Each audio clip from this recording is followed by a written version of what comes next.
Before even taking office, you are already seeing results that nobody expected to see.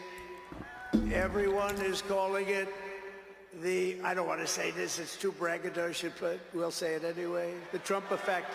It's you're the effect.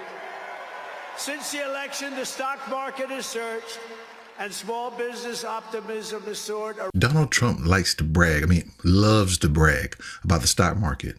Now, I'm going to caveat this by saying Republicans and Democrat presidents do not and cannot control the stock market. However, they can affect the stock market based on the policies that they implement. So you can't really blame the president per se on the stock market increase or decrease. But deregulation or too much regulation can affect the stock market.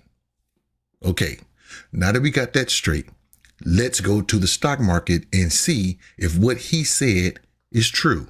What you're looking at right now is the Dow Jones Industrial Average. This is a 3-month tracker of the stock market over the last 3 months. Let's go to January 21. We're not going to go to January 20 because January 20 was a holiday, and that was the day that Donald Trump was elected. So let's go to the next day. The next day, the stock market was at 44,025.81, and you can see the trajectory.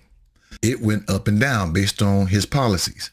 Let's look at this day right here. February 19th, it got up to 44,628.59. The next day, it dropped to 44,176.65. Over a 2-day span, it went down 1,199.57.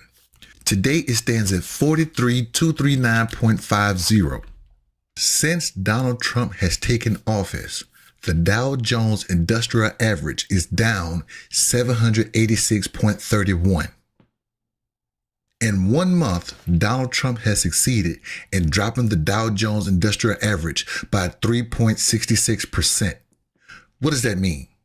While the Dow Jones Industrial Average is like the 50 largest companies in America, and people use the Dow Jones to get a feel of the economy in the United States. So most people do look at the Dow as being, hey, what is the health of the United States? But it's not as relevant as the S&P 500. You know where I'm going, right?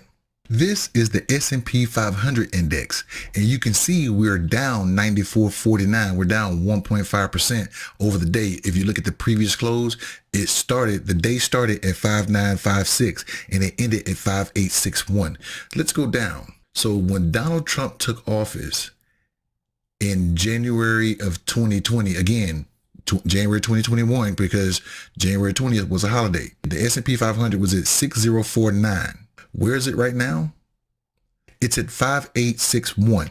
That's a 187.67 drop. On February 19th, it was at its highest at 6144, and it ended at 5861. The S&P dropped almost 300 points in a week. And also to speed this up, the NASDAQ is down across the board.